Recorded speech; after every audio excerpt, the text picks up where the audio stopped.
Hello and good evening to everyone. Thank you for joining us for another ongoing scientific challenge with regards to Embalmers Clots. Now, this is a really important point. And I have been now following this since about April of 2023. And I keep talking about it, not so much because it's a big issue, and it is a big issue, but I am probably the only person to have interviewed a whistleblower who talked about these clots occurring in the living. And there's a link in the description if you haven't seen it yet to go and take a look at that video. And we'll show you some of the images here. And because of that, that person risked their career to raise awareness of what was going on, not just with the embalmers, but also in the living. And I feel a personal responsibility to continue to ask this question. And so part of that is that we have Thomas Haviland, who has been one of the, I guess, a really unusual situation where somebody who has just taken the mantle, the dog with the bone, he will not let it go. And he is just driving forward, pushing and pushing because he knows, and I think I know, that this is important. And the fact that it hasn't been investigated, and this is the point, we're talking about this pattern being observed since 2021 and in the public forum. We're 2025 now, and it hasn't been investigated. It would be equivalent to people seeing drones in the sky and nobody's interested at all to figure out why they're there, what they're there for, who is looking at it, trying to do some investigation. It's the equivalent of us just looking at it and going, well, drones occur, no big deal. This is important, and science requires us to take a good look at things. So, without further ado, let's bring in Tom. How are you, Tom? I'd just like you to introduce yourself again to my audience, and then we'll start to chat about what you have been doing. Sure. Thanks, Dr. McMillan, for having me on the show again. And you're right, these white fibrous clots and microclotting are still in a significant number of corpses, as we'll see on the slides today. I'm Tom Haviland. I'm a retired U.S. Air Force major, spent 20 years in the United States Air Force, retiring as a major, then spent an additional 16 years as a defense contractor working with the Air Force. So a total of 36 years in and with the U.S. Air Force, doing electrical engineering and data analysis type work. So I'm a math guy. I love math. And this kind of bean counting that I've been doing for the last 3 years is kind of right up my alley. Unfortunately, though, it's not a fun job because we're talking about a very serious thing that we're seeing here. This unusual clotting that only started about 4 years ago. You know, I've seen the challenge and the criticism where because you are into data and electronics, you are not an appropriate scientific person to be trying to raise awareness of this. What would you say to that? To many of the in the scientific community who say he's not a doctor, he's not a scientist per se. What right does he have to speak about these issues? Well, like I said, I'm pretty good at bean counting, and to a certain extent, that's what these surveys have really been, Dr. McMillan. Any good reporter asks, the questions: who, what, where, when, why, how much in this case. So the surveys really boil down to three particular questions: what are you seeing these unusual phenomenon like white fibrous clots or microclotting? When did you see this phenomenon? And of course, how much? What percentage of your corpses are exhibiting these new phenomenon? So these are not, brain surgery type questions that we ask. And we don't ask anything to the embalmers that they can't easily answer. And obviously, they don't know how or why the clots are forming. That's for scientists to figure out. But like I said, we can ask them the easy questions of what, when, and how much.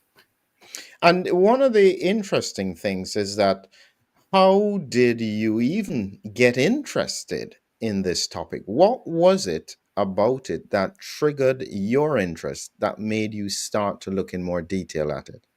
Well, I watched that movie Died Suddenly when it premiered. It can still be found on Rumble, I believe. And it's about an hour-long documentary. About half of it's devoted to these 6 or 7 embalmers that said they were seeing these unusual white fibrous clots in their corpses. This movie premiered in the week of Thanksgiving here in the United States in November of 2022.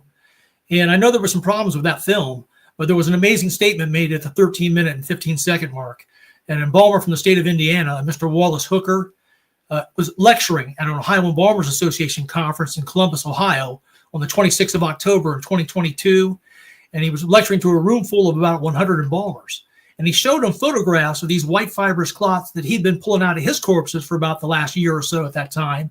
And he asked them by a show of hands, how many of you are seeing these same white fibrous clots? And he says almost the entire room of embalmers raised their hands, yes. He then asked them, when did you start seeing them? And they all agreed it was in the middle of 2021, about 6 months after the elephant in the room rolled out. So I thought that was an amazing statement. Whatever else happened in that movie, either those embalmers raised their hands or they didn't. So I got up the very next morning, Tuesday of the week of that Thanksgiving of 2022, and I said to myself, I don't think any reporter is going to chase after this story. So I called the Ohio Embalmers Association, located in Cincinnati, Ohio. I talked to their president, their vice president, and their secretary. I asked all three gentlemen, hey, did you happen to be in the room at the time that those 100 embalmers supposedly raised their hands, saying they're seeing these clots? And none of the three of them happened to be in the room. However, the vice president at that time, who's now the president of the Ohio Embalmers Association, and he has his own funeral home in a little town about an hour north of where I live, and he does his own embalming. A lot of funeral directors do their own embalming. He said, Tom, I'm seeing the white fibrous clots too. So I said, wow, now I have an official officer, the now president of the Ohio Embalmers Association, corroborating these 6 or 7 embalmers that were in this Died Suddenly movie. So right away, I decided to do a nationwide survey that I later on turned into a worldwide survey by including Canada, UK, Australia, and New Zealand to see just how prevalent this phenomenon was. One of the important things is that people don't quite understand why we should listen to the embalmers. And I've got here one of the images from the embalmers. This is from Richard Hirschman, and you can see here that this is in formalin. This is one of the clots that he pulled out of one of his patients that he was doing embalming on. And when you think about it, there are some very, very simple principles you have to acknowledge with regards to embalming. And just so for people to understand why this is a critical question, the embalmers are doing a procedure trying to preserve the body after it has died. And what they're doing is that this is from a paper from Silent Teachers to Models. This was in 2014, talking about the embalming procedure. And they've got here an embalming pump, and the pump is usually inserted, say, into the carotid artery in the neck. And then you have an outlet, which could be in, say, the jugular vein in the neck, or even the femoral vein here. And then they pump the embalming fluid in so that it circulates all through the bloodstream, getting to the heart, going then into the arterial system, getting into the venous system. But in the process, it is pushing out all the blood that was in that person's body. And it's so that then the chemical that they have injected will preserve the body for longer, so that when you come to the funeral, sometimes a month or 2 months down the line, the body has not significantly deteriorated. So this procedure, when I reflected on it carefully, it means that only embalmers do this. So if you think about it, a pathologist will be looking at tissue in the body. They may look at the heart, they may look at the kidney, they may look at the brain. If they're looking at the arteries, they may look at the big arteries, or if they're looking at a biopsy, a section of an artery. But they would never come across these clots in their routine work. The only people who may see it are like our whistleblower, people who are doing endovascular procedures in the living, but not in the dead. In the dead, what it means is that the observation of an embalmer is unique. There is nobody else who can observe what they are observing. And so And this the, is why yeah. it's so important. Uh, have I missed anything in that point, John? No, the embalmers agree with you, Dr. Millen, wholeheartedly, and then they're fairly convinced that the even medical examiners that do autopsies, a lot of times they'll take close looks at the liver, the spleen, major organs. They'll maybe take a close look at the heart, but the rest of the vascular system they usually don't take a very close look at. So the embalmers believe that they're the one, they're the ones catching these white fibrous clots that the medical examiners, coroners are missing when they do autopsies. Yeah, this is an important point because just in terms of people saying that they, say for instance, they would say that the pathologists are ignoring this. I don't think pathologists are seeing this. They are not aware that it happens. And when I spoke to one of the pathologists, he was saying they wouldn't see this in their normal pathology experience. So the issue would then have been, we're going to come to your most recent presentation, but initially, when you did your first survey in 2022, in December of 2022, did you disseminate the information to authorities? Yes, I did. When I finished that, the USA portion of that first survey that I did back at the end of 2022, in January 19th of 2023, I sent that information to the FDA. They had a meeting on the 26th of January of 2023 of their vaccine and related biological products advisory committee. I actually asked to speak at that meeting. They had an hour set aside for public speakers. They gave 20 speakers 3 minutes apiece to speak. So I prepared a 3-minute presentation with the key results of my first survey, which by the way, were the majority of the embalmers said this phenomenon started for them in the year 2021. 67% of the embalmers, 119 out of the 179 that responded to that first survey, said they were indeed seeing the white fibrous clots. And they were seeing them, Dr. McMillan, in an average of 30% of their corpses. So this is not a rare phenomenon. These things are prevalent. So I wanted to pass that on to the FDA in person. I was denied the chance to do that, but I did submit my information in a written format on the 19th of January of 2023, and I did get a tracking number from the FDA. But sadly, in the entire time since that January of 2023, I have not been contacted once by the FDA or the CDC about my survey results of any of my 3 surveys now. Wow. Okay. Let's get into what the embalmers are seeing. And this survey that you've done is the most up to date. Is this a new survey or did you just add information from your previous survey? So meaning that did you resurvey the cohort?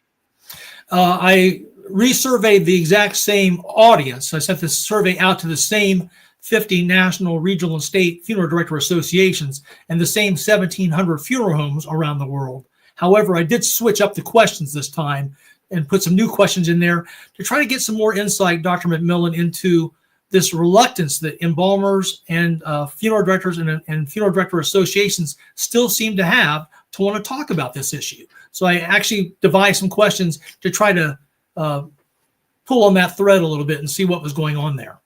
Okay. All right. Well, let's take a look again. So this is your survey 2024 up to the 14th of December 2024. So you conducted it between the 11th and in effect, it was a full survey, meaning that the people, even if somebody had answered before, they would have to do it again. So that's important. Okay, good. So the first question, or question 2 here, did you observe any large whitish fibrous structures or clots in the corpses that you embalmed in the year of 2024? Okay. You got 301 responses from embalmers across the world. 250 said yes. 51 said no. Do you remember if that was different in the, say, the initial one that you... Well, in the initial survey, like I said, it was 67%, 119 out of the 179. The previous year in the 2023 survey, as you see there in red, it went up to 73% of that year. And then this year, it's even higher, 83%. So I was talking with Richard Hirschman about that, and we were speculating as to why the number has risen from the first year, 67%, to now 83% in this most recent survey. And there's a couple of reasons. First of all, that the clots could be becoming more prevalent, so more embalmers are seeing them. But Richard and I don't think that's really what's happening. We think what's really happening is there's actually more embalmers now that are actually willing to admit that this is a phenomenon. They're actually seeing them.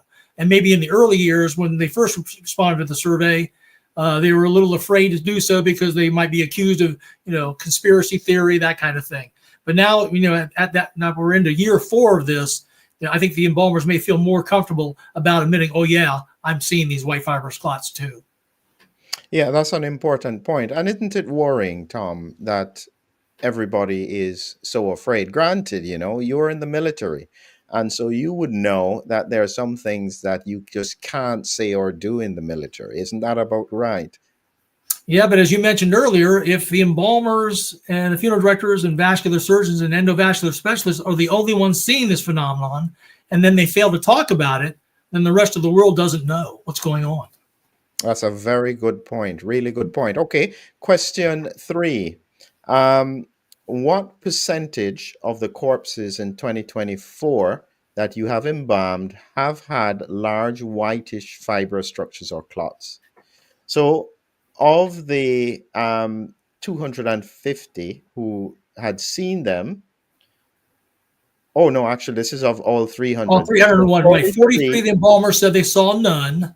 Yeah. And then 98 embalmers said they saw the white fibrous clots between 1 to 20% of their corpses, 74 between 21 to 40% of the corpses, and it goes on from there. So if you do a weighted average, Dr. McMillan, even including that green bar where 43 said they saw none, even if you include all those zeros, you get a weighted average of the 27.5% of the corpses in year 2024 containing these white fibrous clots, which really shocked me because as you see in that note below it, last year, the weighted average was 20% in year 2023. So I was expecting the white fibrous clots, frankly, to go down because the first year in the survey that I mentioned earlier, they were seeing them in 30% of their corpses. Last year's survey, 20% of their corpses. But then this year, it popped back up to 27.5%. So not a good trend to see. Yeah, I agree with you. Because there's a different mix of embalmers taking the survey. Well, one of the things that I was disappointed with this year, the good news was I got 301 responses to this year's survey, which beat the previous 2 surveys of 179 and then 269 the 2 previous years. So we got more responses this year. But one of my best performers from last year, the Pennsylvania Funeral Directors Association, they declined to participate in the survey this year. Last year, they were responsible for about 125 of the responses in that survey.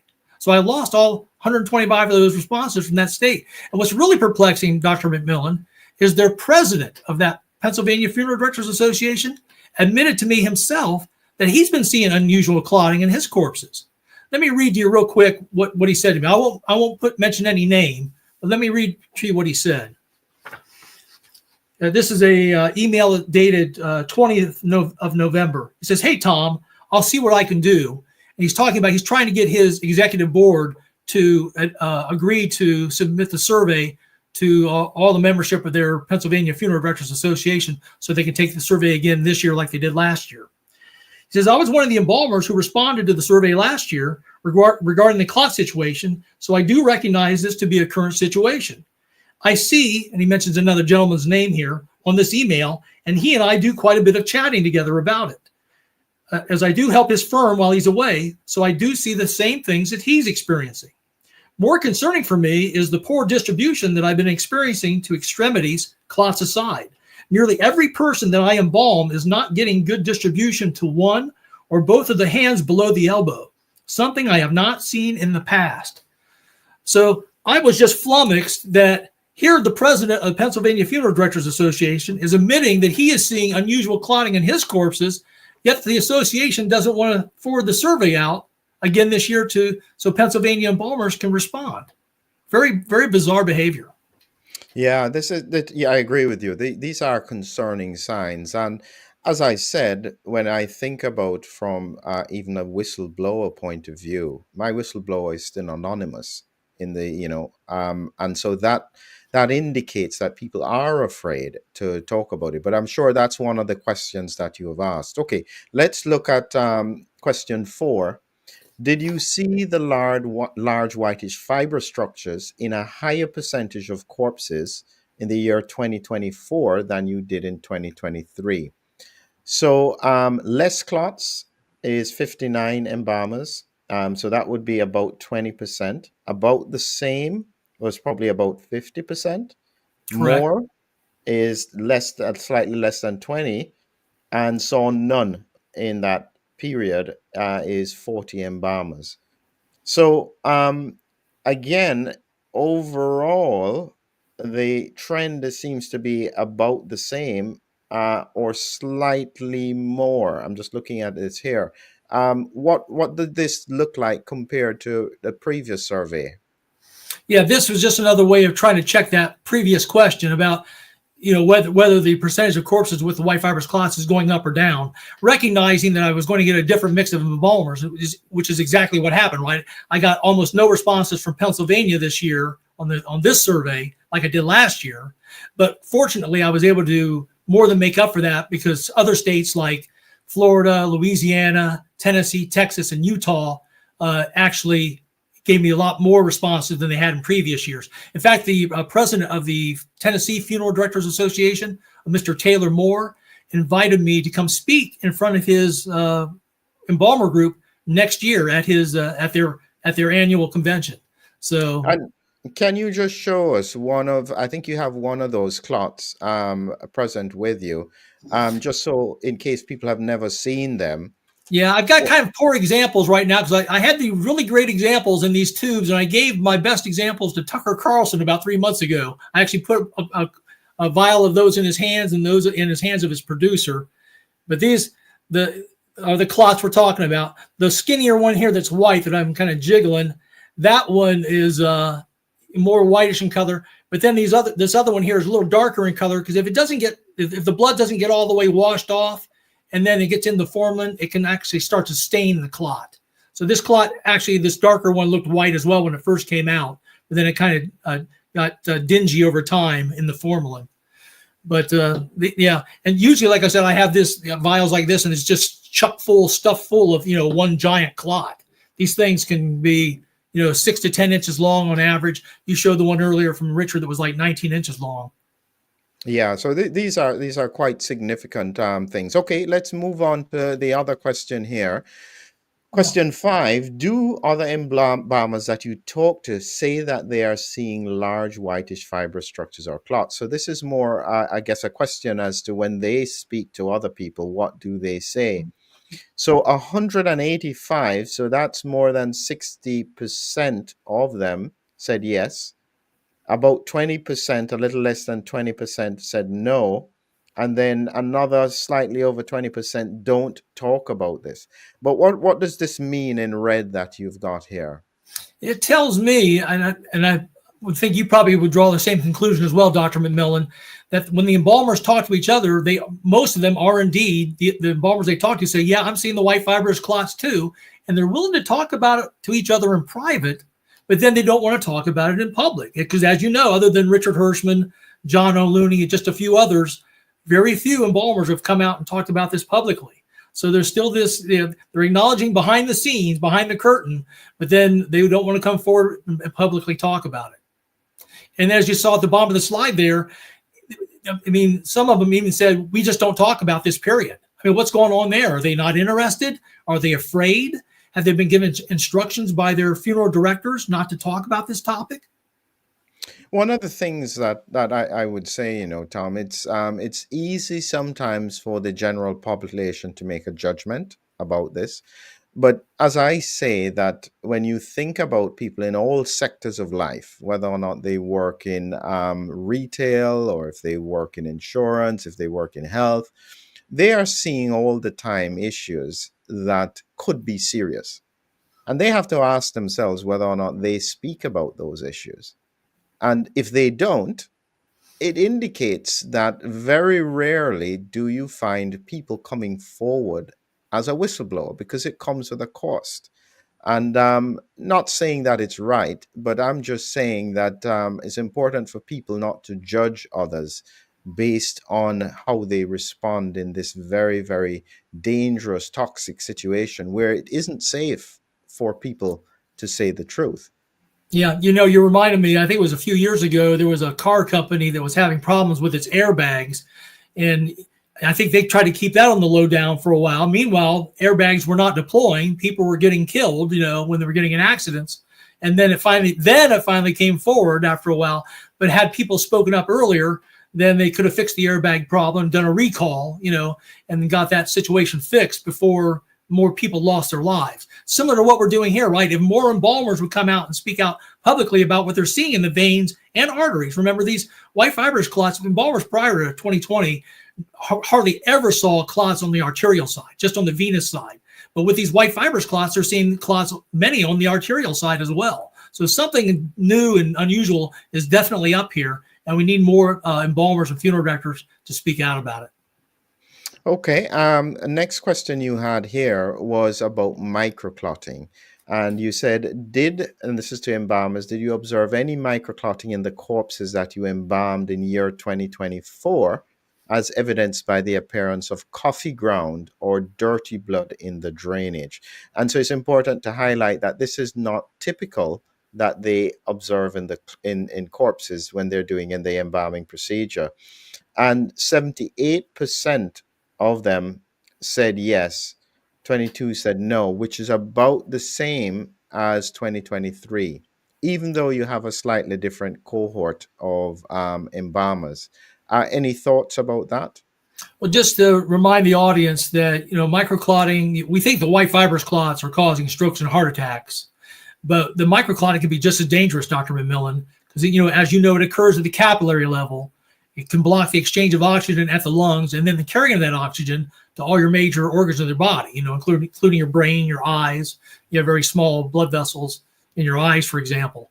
So it's no wonder to me that a lot of people might be seeing symptoms like brain fog or like problems with their vision because of this microclotting phenomenon. Okay. Good point.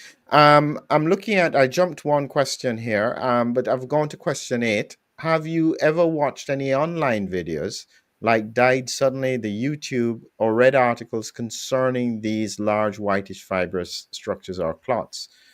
Interestingly, less than 40% did see that, but the majority didn't go and take a look at either something like one of my videos or the movie Died Suddenly and so on. And what is your thought on that?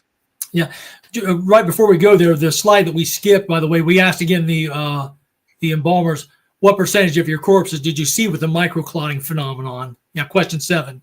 And that one, the answer there, if you do a weighted average, including the green bar where 52 of the embalmers said they saw no clots, you get an average of 22% of the corpses in 2024, which is down slightly from last year's response of 25% of the corpses in 2023. Still fairly alarming, though. Microclotting, by the way, is a phenomenon that embalmers have seen prior to 2020, but they've seen it primarily in patients with heavy chemotherapy, and they've seen it in much less than 5% of their clots. So these 22% that they're seeing it in now is at least a quadrupling of the normal amount of microclotting they see in their corpses. So again, very significant percentages compared to what it was before the pandemic. And this next question that you have in relation to whether or not they are part of an association, what is the relevance of that? Yeah, well, like I said in the previous question, the one you said, question 8 about the embalmers, I asked them whether they had watched videos like Died Suddenly or had read articles about the white fibrous clots. I was shocked when 2/3 of the embalmers, as you said, 205 of the 301 that were responding said that they had not watched Died Suddenly or were not looking at YouTube videos, which perplexes me, right? Because 83% of them said they were seeing the clots in this very own survey, yet they don't have the curiosity to go out and find out more about the clots, why they're forming, what's going on there. So that set me up for this the question you just showed. You can flash that again on the screen, the question 9.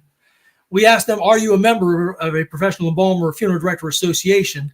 And there was no surprise here, Dr. McMillan.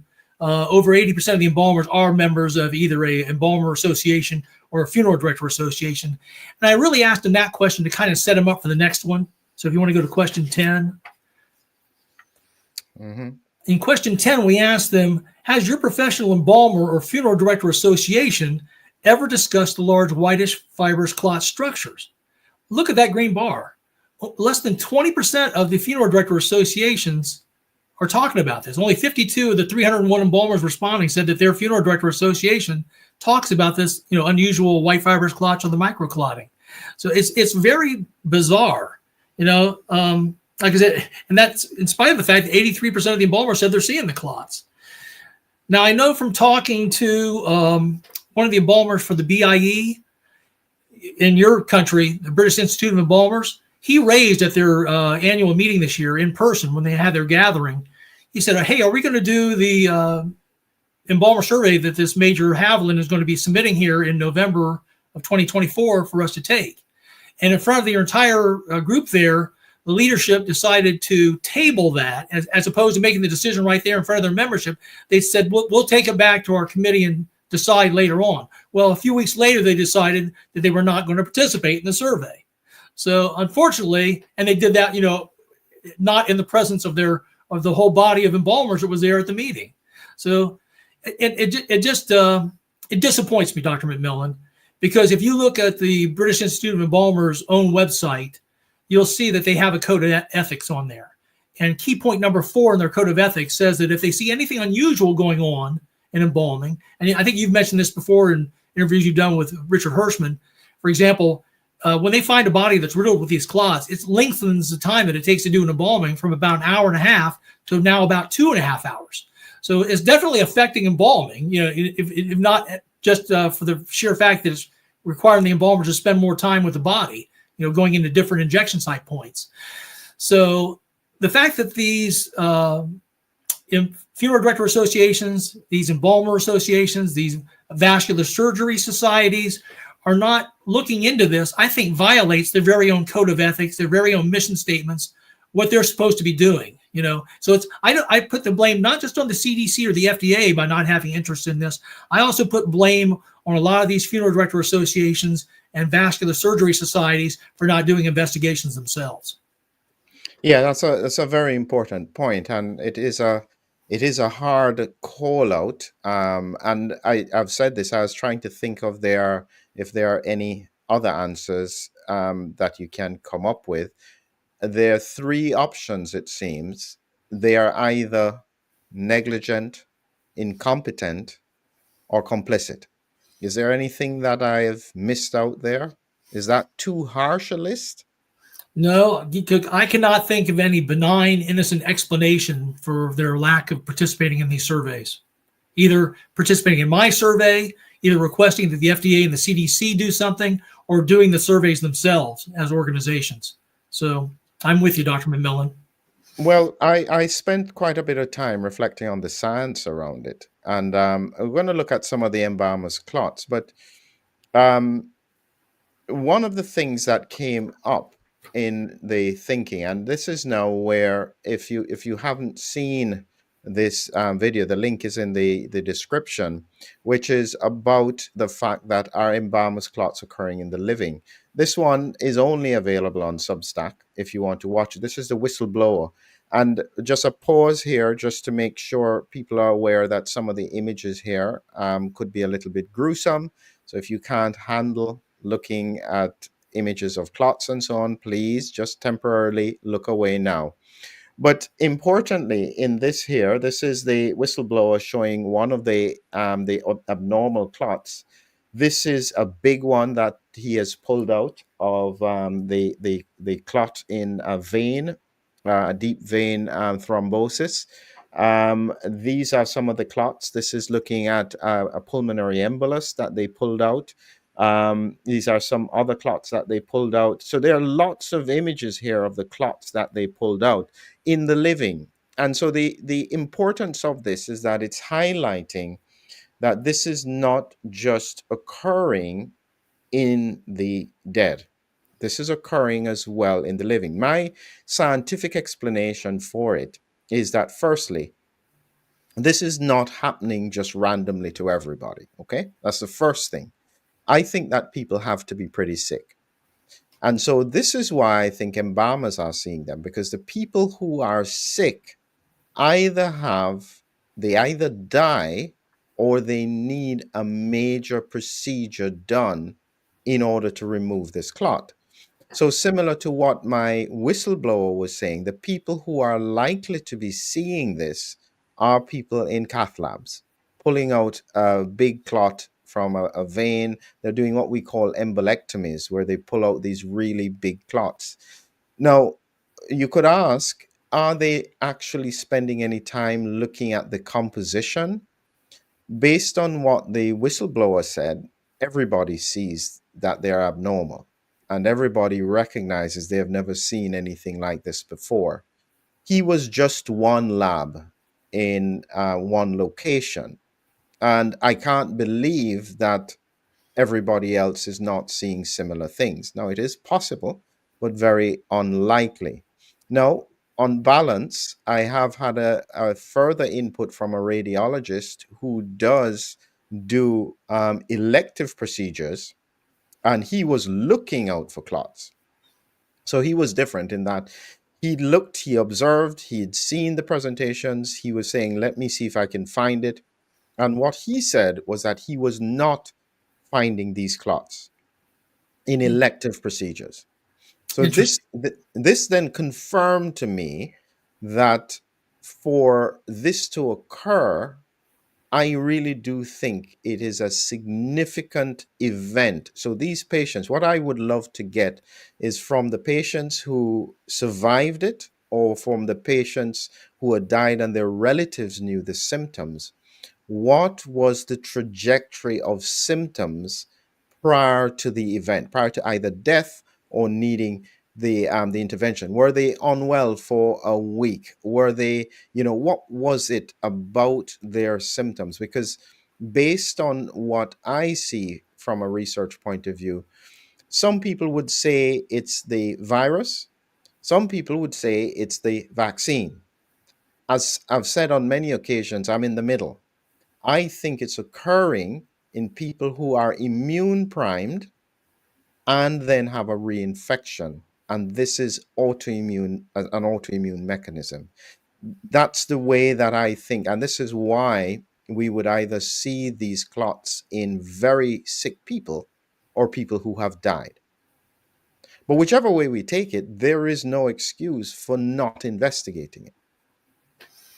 Absolutely agree with you, Dr. McMillan. And as you know, I found my own cath lab whistleblower, an endovascular specialist and cardiologist in Florida. I won't give a name or give any zero in on his location because he's afraid to come out and talk about this publicly. But he as well has been removing these same white fibrous clots, which he calls devious clots, from patients for the last 3 years. And he has told me in one of the short conversations I had with him on the phone that the clots are being thrown away. Most of the clots are being thrown away. They're not being sent to pathology. So that's one of the reasons why pathologists are not getting their hands on these things to study them further. I don't know if hospitals are instructing the doctors to throw them away or not. This is one of the photographs this gentleman sent to me. This is a deep vein thrombosis. Over there on the right, you see the clot. It's a white fibrous clot. It's still covered in blood. You can kind of see the white cord running through the middle with, surrounded by chunks of grape jelly clot and hardened grape jelly material, which, is easily break down. The white fibrous clot portion, the white fibrous portion is difficult to break down. On the left, you see the angiograms of what the leg looked like. With on the far left is where the block is still there, the clot's still in the leg. And then you see a nice dark stream on the right, the middle image there, where now the blood is able to flow again after the clot's been successfully removed. And this particular doctor, I've watched, there was actually a news article done about him, and it shows him using a lasso-style catheter to remove a deep vein thrombosis from another patient. And the doctors use 3 different types of catheters, either with this lasso-style catheter. Catheters, by the way, are flexible tubes, small tubes that go into the vein or artery. And they can either scrape out the clot, lasso it out, or they can suck it out with a vacuum. So that's the only way that these doctors seem to be able to get these white fibrous clots, because they're unsuccessful in breaking them down with normal anticoagulants like TPA, tissue plasminogen activator. So.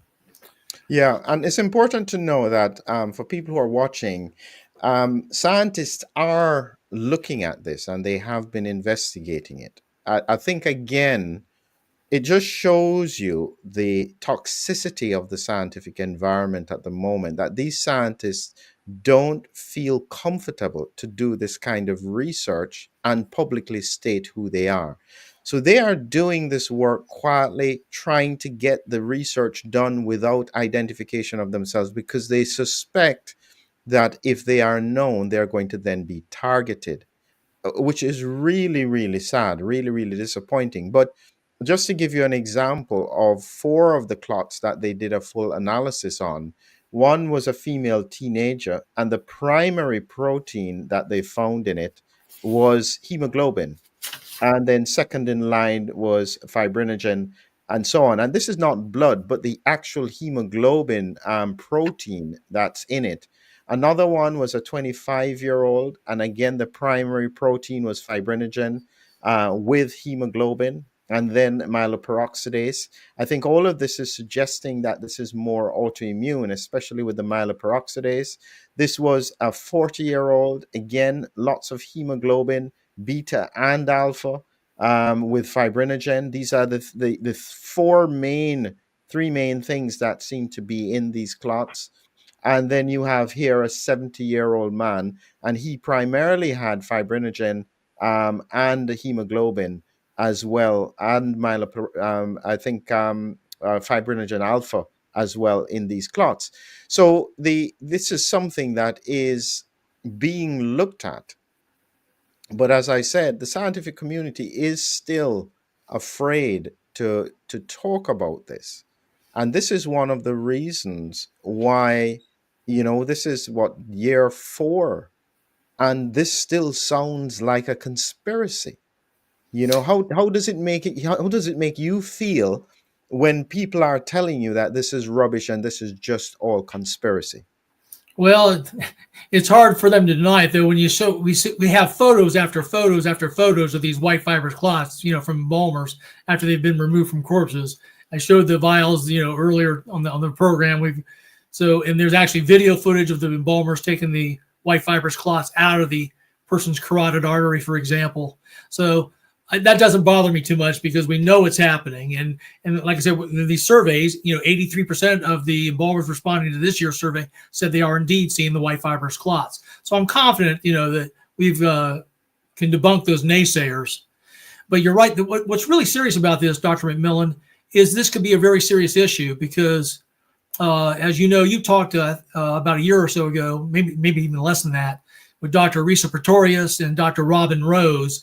And you talked about the embalmers clots and their relationship to, or possible relationship to, the microclots that Dr. Pretorius was seeing at that time, that she knows is, giving people problems as well.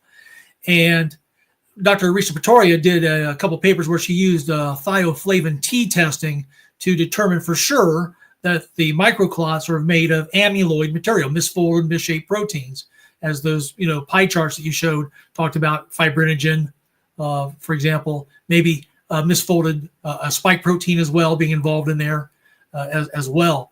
So recently, the white fibrous clots were examined under thioflavin T testing as well. And, they put the thioflavin T stain on there and then looked at it under a UV fluorescent microscope. And sure enough, they lit up green, which is a positive indication that the white fibrous clots are made of this amyloid protein material as well. It wasn't a surprise to us, but it's a kind of a dire result because it's these things could be dangerous possibly. We don't know for sure, but there's also something, as you know, called prion disease. So we've asked the embalmers that we talk to be careful when they handle these white fibrous clots. Make sure they're wearing their latex gloves. Also clean their instruments, the forceps they use when they're removing clots, because touching these clots barehanded or actually touching instruments that are still dirty that have not been cleaned off properly, people have been known to catch prion disease. It is contagious. So we're not sure about this, but we're asking embalmers to take these precautions. Yeah, these are important points. I just want to quickly look at another piece that you've done. And before I show this, this is the People's Blood Clot Survey, which you have opened up to the public. Before I look at some of the data from it, what was it that made you do this one?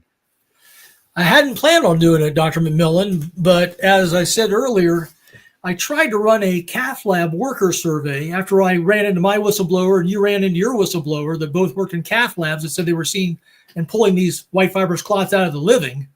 I said, well, I'll do a survey and I'll submit it to the societies for vascular surgery in the United States, Canada, UK, and Australia, New Zealand. And I did send that survey out to them that I built especially for cath lab workers. And unlike the embalmers, where I never mentioned the words COVID or COVID vaccine, I don't ask anything about that with the embalmers. The cath lab workers, I did ask some questions about the vaccine because doctors, unlike embalmers, do have access to the vaccination records of all their patients. So when I sent out this survey for them to take, I got no responses from Canada, UK, Australia, New Zealand. I did get a response from the U.S. Society for Vascular Surgery here in the United States. They're located in Rosemont, Illinois, and they have over 6,300 members of doctors, vascular surgeons, and other doctors across the United States. They declined to take the survey as well, unfortunately. So I said, well, what can I do now? I said, well, if I can't get good information from the doctor end, maybe I can get it from the patient end.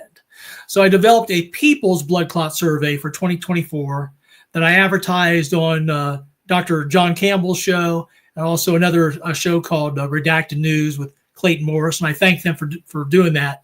And we showed a QR code and then asked anybody that had had any kind of clotting problems since January of 2020, because I wanted to capture the year that we had COVID but no vaccines yet, as well as 2021 through 2024, and asked those people to take this survey if they or anybody they knew had had clotting problems since January of 2020. So we can take a look at a few of those charts if you want to. Yeah, so I've got that here. Let's just start off. So this, you said, is still open to the public. It is still open to the public. I've left it open because we'd still like to get as much data as we can, right? So okay. So you got responses from all over the world. Yes, we did. Yeah, I think in large part because both Dr. John Campbell and Clayton Morris have viewers from all over the world. So that was, and we got a total of about over 1,400 responses to that survey. So when you look at that first questions, have you or anyone you know had blood clotting issues after January 20? So you can see here that the majority, almost 90, this is almost 98%, said yes. Now, let me just clarify something. There is a reason why I didn't start with, say, this particular survey. And the reason is I know that the scientific and medical community will immediately say that you've got a biased audience. They are watching these videos and they are looking for issues. And so therefore they are far more likely to state that they have seen negative things. And that's true. And so therefore, from a pure analytic and data point of view, it's not necessarily as strongly weighted as what we would see with the Embalmers Clots. However, it is still interesting to look at the data and reflect on what it is that they are saying.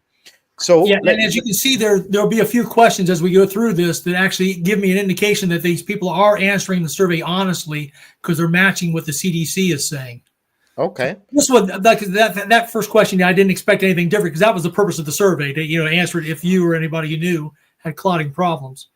Question 3, this is the one that kind of shocks me, Dr. McMillan, because if you look, we asked them what years, mark all that apply, have you or the person that you know had these blood clotting issues. Look at the year 2020. Only 79 of the people said they or their friend had the clotting problem in that year. But then look how the bars all jump starting in 2021 going forward. I just think that, I don't know what conclusion you draw from that. I draw a certain conclusion from that about the elephant based upon the fact that the bars get so long starting in 2021. Yes, and as I said before, I think the reality is that, and this is probably part of the reason why it's not being investigated, is that the powers that be suspect that there may be an association. As I said, I doubt if it's a direct association, because if it was direct, these would happen within, say, days or a few weeks of them having had a vaccine. The fact that this is in a more random period of time, my question is a little bit more nuanced in that, is it the fact that you have vaccine immune priming with further exposure of virus, which could be COVID or any other event, that increases the risk of clotting? And that would then explain why we see that trend after 2021. A lot of people keep on saying it's either direct, it has to be directly related. A lot of medicine is indirect. It's about association, and time frames are not necessarily as easy to define. But yes, so we can't ignore it. But yes, it does need a thorough, detailed research approach to try and understand it. Okay, what about Yeah, I was going to say, plus the data that we've gotten from our 3 surveys seems to indicate that it could possibly take anywhere from 6 months to maybe 2-3 years for these white fibrous clots to actually grow in a person to the point where they become large enough where they completely occlude a vessel, a vein or artery, and then that's when you have your stroke or heart attack, or they become dangerous to the person. Maybe up until that point in time, somebody could have these things forming in them for a year or two, and blood's flowing around just fine, and they don't even know, they're asymptomatic. They don't even realize they have this issue going on inside them. We seem to have well, some indication that that's a possibility.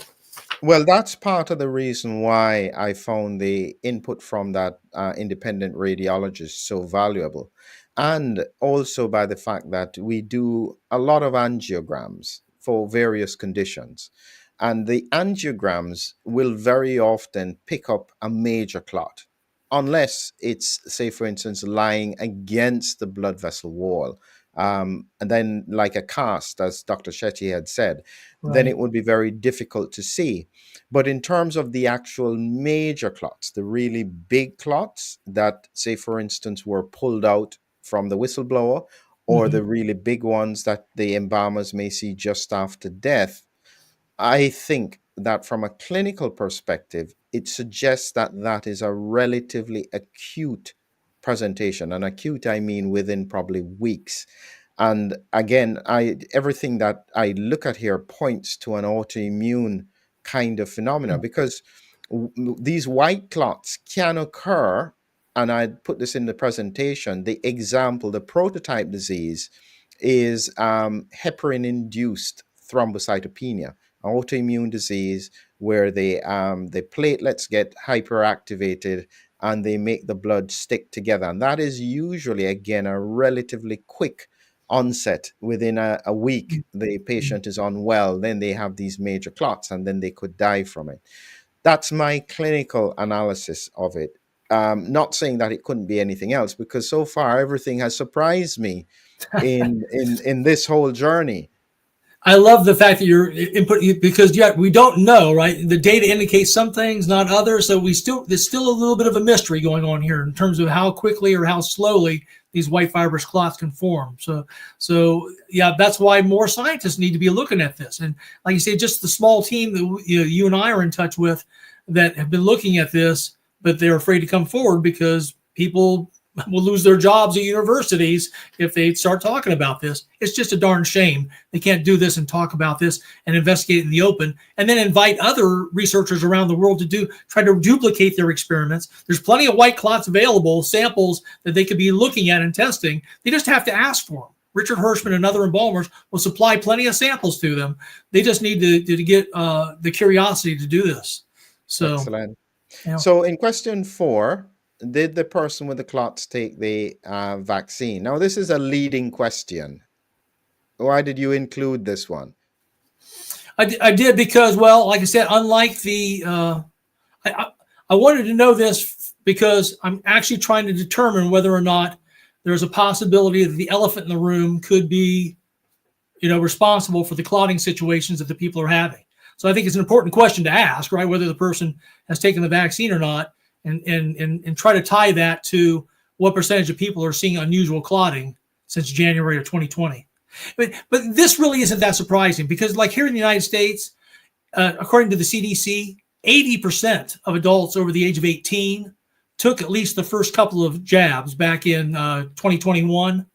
Only about 20% took the bivalent Omicron booster in the fall of 2022. Only about 10% took the XBB 1.5 booster in the fall of 2023.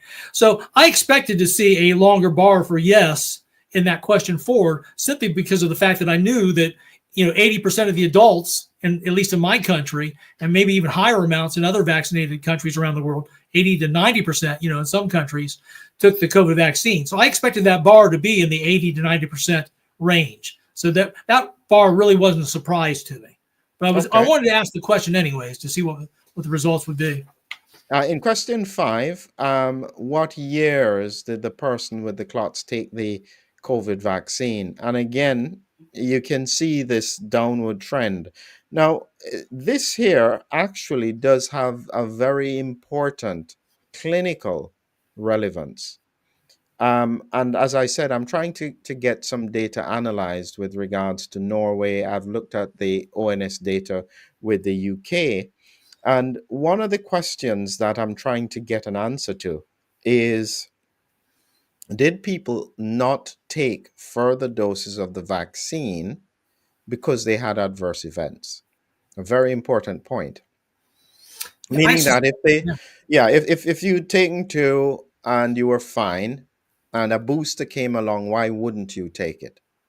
So are we therefore seeing what is more likely to be vaccine related adverse events as a primary driver for the people who are having some of these conditions? And there was a flag in the data from the UK. There appears to be a similar flag in terms of the Norway data that suggests that non-COVID mortality is significantly higher compared with the fully boosted versus the people who didn't have further boosters. And we don't know why this is the case, but it is a flag that could indicate that trajectory, that maybe part of the problem is that people did have adverse events and therefore stopped taking further boosters, but it means they were more prone to potentially getting issues like these embalmers clots. Just a thought. Well, I think you're right, but I think it's also a combination of something else too. Probably other people had no adverse reaction whatsoever. However, they stopped maybe after the first couple of shots because maybe they caught COVID then. And they said, well, wait a minute, the shot that's supposed to help me out and prevent catching it and transmitting it to others, I'm catching COVID anyways. So they didn't see a need to take the shot anymore. So it's probably a combination. Yeah, those people too. But what was interesting about those bars is it perfectly matches the CDC's data. Like I said, 80% here in America took the first couple of shots in 2021. Then only about 20% took the shots in 2022, and even less in 2023. So the bars go down as you get closer to the present. Excellent. So, that gives me confidence that the people answering the survey, Dr. McMillan, are answering the survey honestly. Yes. So how soon did the person develop clotting issues after taking the vaccine? Now, again, this is slightly a leading question, but let's see what we can make of it. Don't know is 216, just below 20%. Did not take the vaccine. That's important because this highlights the fact that it can't just be related to the vaccine. It may be a contributing factor, but not necessarily the complete picture. Less than 2 weeks, a month, 6 months, a year. Now, this is very important because, as I said, it highlights the fact that if, let's just assume for a moment that the data is giving us an important trend, it's suggestive that many of these issues come up with, they are not acute, because very few of the issues happened within a short period of time. And again, this is more strongly supporting my idea that if this is occurring primarily in people who have had a vaccine, 6 months to even a longer period of time, a year after it, this could represent what I call the COVID storm, where it's about spike exposure after prior immune priming from a vaccine as a possibility, but not necessarily clear cut. This is why this needs to be researched. Any thoughts about why you had put that in? For the exact reasons you're talking about, because I still have questions in my mind about how quickly or how long it may take for the white fibrous clots to form. And remember, the answer to this question is not just covering white fibrous clots, but any kind of clotting. So the people answering this question could be talking about white fibrous clots, grape jelly clots, microclotting, any kind of clotting problem that they or somebody they know had. So it shows me that we not only need to look at people who've been recently vaccinated, but people that may have been vaccinated as much as a year or two after their vaccination. And of course, also you don't know from the answer there whether or not there's any correlation whatsoever between somebody taking the vaccine and getting that clot greater than a year later. There may have been another factor involved. So, but it's good. It's important data to collect, and it would be wonderful if our CDC, FDA, or the vascular surgeon societies would be collecting this information themselves, which much larger cohorts than the now. Thankfully, here we had over 1,400 responses, but again, we could get thousands and maybe tens of thousands of responses, then really start to see trends really pop out in this data. So, but I think I'm at least getting the ball rolling and showing these organizations like the CDC and FDA what kind of questions they need to ask and how they need to get started in order to parse these things out like you're talking about. Yes, very good point. With clotting issue, which part of the body? It just looks as though it could be anywhere. Well, this question gave me really good confidence, Dr. McMillan, that the people were answering the questions honestly. Because as most people know, in addition to the CDC's VAERS system, there was also a system, the CDC, called vSafe. And it was a downloadable app that people could download on their smartphones to talk about their vaccine experience. And about 10 million Americans did download that app on their smartphones. And of those 10 million, a shocking 8% of them, 800,000, actually reported an adverse event that was serious enough that they either had to go to urgent care, the emergency room, or schedule a doctor's appointment to resolve that issue. What was interesting is the CDC did not want to release. There was free text data fields where people could comment more about their particular issue. The CDC did not want to release that information to the public, but Del Bigtree and his folks at ICANN, the Informed Consent Action Network, they actually FOIA'd the CDC, and a judge said, yes, CDC, you're going to turn this information over. So they did turn it over. They've been sending it out in tranches of about hundreds of thousands of records each month until they get to the 10 million records. And I've been looking at the Excel spreadsheets that have been coming out each month. And then I do a search on those Excel spreadsheets on the term blood clot. And then I go through and I count where the blood clot took place in those people. And sure enough, the number one answer is legs. 593 of the people said that they were a clotting issue, or them or their person they knew was in the leg, followed by the brain, followed by the lungs number 2, followed by the brain, followed by the heart. And that matches exactly what I found when I went through the CDC's own vSafe data. So the 1,400 people answering this survey, they matched the locations exactly in terms of the largest numbers being legs, then followed by lungs, then followed by brain, as what's in the vSafe data from the CDC.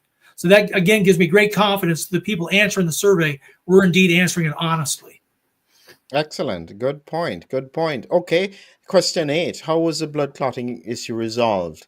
Now, this here I can't understand, where 22% are saying it's still not resolved. That doesn't make sense to me. Went away on its own. That doesn't suggest it was major. Now, this is the cohort that I think are very significant. So the 416 that needed clot busting drugs, those that needed an embolectomy, and those that died here, or I should say, this group here, the 416 and the 257, very clearly indicate these were major clots. And it The also people, indicates to me that they were not white fibrous clots, because I don't think they could have successfully dissolved them using clot busting drugs. So that tells me those 416 were probably traditional grape jelly clots. yeah, that's a good point. We wouldn't know with regards to the surgical procedure. And again, that would be the embolectomy, like what the whistleblower would have noted. The people who died, these are the ones that would end up with embalmers, and they could then see abnormal clots, Mhm. not resolved.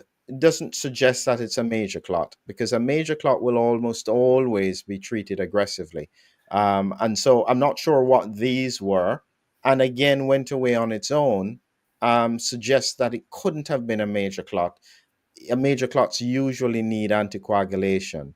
So it's interesting. Again, as I said, we do need more data Mhm. on it. But what were your thoughts? Well, one of the reasons I think most of, not all, the 257 that had to be surgically removed were probably white fibrous clots was based on one of the statements that your cath lab whistleblower made, that he said in his cath lab, when he said they were almost doing exclusively white fibrous clots these days in his cath lab, pulling anywhere between 3 to 10 out per week in his one cath lab alone. Because he said usually when those patients came in, the first thing they did was give them the clot busting drugs, and that would handle the grape jelly clots, but not these white fibrous clots. So he gave you the impression, I think, when he was talking to you, that he was seeing almost exclusively white fibrous clots in his particular cath lab that he's worked in for over 20 years. So, All right, good. What about question 9? If the person's clot was physically removed by a doctor, would you be willing to share that doctor's name? Um, Only 142 said yes. So that is probably about just over 10%. correct.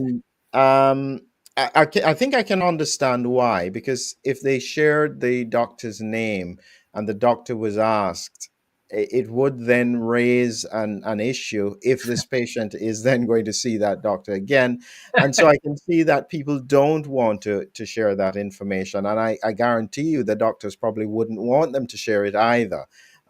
So that seems to about fit with regards to real world experience. The problem with that is, though, and I agree with you wholeheartedly. I think those people, they don't want to get their doctor in trouble, especially if they're going to see them again, and that's their favorite doctor. Um, I think there's an ethics thing going on here. I think these vascular surgeons, these endovascular specialists, cardiologists, anesthesiologists, radiologists, all these people that work in these cath labs, they're seeing what these doctors are pulling out of people these last 3 or 4 years, and they know it's not a normal. I think they have an ethical obligation to speak out about it publicly, because, like we said earlier, if they don't tell us and the embalmers don't tell us, we don't know what's going on. So, in conclusion, as we close this up, I'm just going to look at a few of the responses from the embalmers, and seeing both sides of the argument from the embalmers. This was in Georgia, where this person says the majority of the cases of descendants who he has embalmed present with large white fibrous clots in the 50s to 70s, and he's noting a lot of microclotting and grape jelly type clotting in almost every case who had been hospitalized prior to death. Now, this is interesting. He did delineate that the ones who had the most clottings oftentimes were in hospital prior to death. Interesting observation. In Kentucky, you said you've seen, I've been an embalmer since 2000s and never seen anything like this before spring of 2021. I've experienced a white fibrous clots that have stretched out to 20 inches. It's like battling a rubber band. My hand and elbow has suffered from these clots. I've been saying for the last 3 years this isn't normal. I've recently spoken with a physician that has been hearing this in his field. We are in the same agreement. We feel we know where this has come from. And again, yeah, you can sense his perspective, and he probably did watch Died Suddenly. And so again, so what I wanted to do was show both sides of the picture, and I think the embalmer from Canada here highlights the other side. So he says since the beginning of the COVID pandemic, I have not noticed any clots, fiber structures, or contents in the blood outside of the ordinary. It is also not our responsibility as embalmers to take note of these cases, record, or share any information, as it is confidential medical information that breaches the privacy clause we have with our client families. Videos and articles such as Died Suddenly are anti vaccine, COVID denying propaganda that is based on no actual fact other than to spread right wing beliefs and fear mongering to the public. What is your thought on that response? Well, obviously that particular embalmer is pretty opinionated. You know, it's it's uh, it's very unusual, isn't it, that he's trying to almost turn this into a political thing. I don't see it that way, right? These white fibrous clots, they affect Democrats just as much as they do Republicans. So it shouldn't. This is an issue that should not be that way. And I take great. I'm in disagreement with that gentleman about his said that he doesn't have the responsibility to report this. For example, if an embalmer finds a gunshot wound or a stab wound in a corpse that's been overlooked, he has a legal obligation to let the police know that, hey, I've seen something here that I suspect foul play. I think in a similar fashion, when these embalmers, they find these unusual white fibrous clots and have never been seen before in corpses, they do have an ethical obligation to talk about it. And they can do so in a way that doesn't violate anybody's particular privacy, right? They can say, I'm seeing clots in, X percentage of my corpses without mentioning the name of the corpse, or the family. So I think I disagree with that Canadian embalmer quite vehemently, and most of the other embalmers that I've talked to also disagree with them. They think they actually do have an ethical responsibility if they see something unusual to then talk about it and bring that to the attention of the authorities. Okay, here is another challenge that you've got. This is from Arizona. Can't believe we're still talking about this. It's a total scam and conspiracy theory. Blood clots are caused by refrigeration when bodies are moved in and out of repeating or refrigerating for a long duration before embalming. Did you talk to any embalmers about this response? Yeah, in fact, the one below him kind of debunks that because he says he's seeing. If you look at the last sentence of that Florida one, it says he's seeing the clots in both cases that are refrigerated and in prep done within just a couple hours after death. And the embalmers I've talked to said, yeah, they're picking up bodies that are only an hour or two old. They're still warm, and as they're embalming them, they're finding them riddled with the clots. And they say and they've not been refrigerated. So they say there's no way that these clots could have just formed in the hour or two since the person passed. Also, if this had been happening prior and was caused by refrigeration, which has been going on forever, then we should have seen these white fibrous clots prior to 2020, And there's Dr. Campbell, for example, has said he's got half a dozen pathology books, gone through them all, and he's never seen these white fibrous clots laid out in his pathology books. So he's of the opinion that this is indeed a new phenomenon. So, Yeah, as I said before, Tom, the fact that 83% of embalmers are noticing this, where embalmers are in a unique position, that this is a characteristic that only they can see primarily, for this not to be more investigated even by their associations, because as I said, there is a financial cost to embalmers because it will make their embalming process longer. So even just from that point of view, it warrants a minimum of an investigation. What it's highlighting, though, is that, and I think this is where I am very worried, because when we see these things and we discuss these things, it is no surprise, as I can see all the comments, that people are losing faith in the scientific leadership, in the scientific method. And it's because science is now has become almost a part of the political and financial arena. This is the most serious thing, because as I said, I can't think of any other situation, if this kind of pattern was being observed, that it wouldn't be investigated. And the only reason that it seems it's not being investigated is that there is a concern that it could be linked to the elephant in the room. That's still not good enough science, and that's still not a good enough excuse. And so, all one can do is continue to raise awareness of this. And I suspect that the powers that be hoped that this would have disappeared by now. It hasn't. It still needs investigation. It still needs answers. As we close out, Tom, what are your final thoughts? People can, first of all, can find my work on my assistant Laura Kasner does a Substack called Clotastrophe. It's Laura, Laura, Kasner, Kasner.substack.com. And you can see the results of all three of my worldwide embalmer blood clot surveys, the People's Blood Clot survey that we went over just as well, plus other articles as well about the work we've been doing the last 3 years.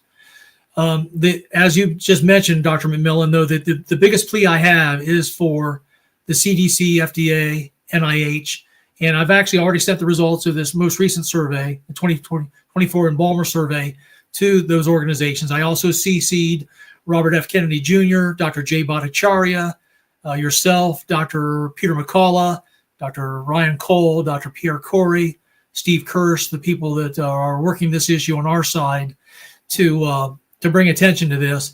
And I'm hoping, like I said, I've sent the results already to the older administration of the FDA, CDC, and NIH. But I'm going to wait, and I'm going to send the information again here in a few weeks after RFK Jr. and Jay Bhattacharya take their positions at the HHS and NIH, just to make sure that they get the data and it doesn't go into a trash can someplace. Excellent. And I must credit you, Tom, and you are a credit to our world and our population, because you represent someone who took on a responsibility that could have easily just gone in the wind, and that all that ever came up was that one event died suddenly and that was it. And for the audience, you must know that it's not just that Tom has done the survey, but he is actively pushing, challenging, emailing all the time to force people to acknowledge this issue. And I think in years to come, your work will be put down as one of those moments in history that an individual has made such an impact to science and health across the world. I look forward to that day when you get the true recompense for your great work. And please do keep it up more than ever. We need you to keep on pushing. Well, thanks, Dr. McMillan. And I have to admit that I'm also doing it for selfish reasons. I've got loved ones who've taken the COVID-19 vaccine, and I want to know, is there a link between the COVID-19 vaccines and this unusual clotting that's been happening for the last 4 years? So part of my motivation to do this was out of selfishness and finding the answers to the questions out for myself. And because I have loved ones and friends, and I'm sure you do too, that have all taken the injections and want to know if those people are or are not in danger. Hopefully we'll find out soon. Wonderful. Right. Thank you very much. Thank you for everyone who has been with us during this time. Look out for more presentations. And Tom, if you just stay with me for the outro, we'll certainly be talking again in the near future. Have a great evening.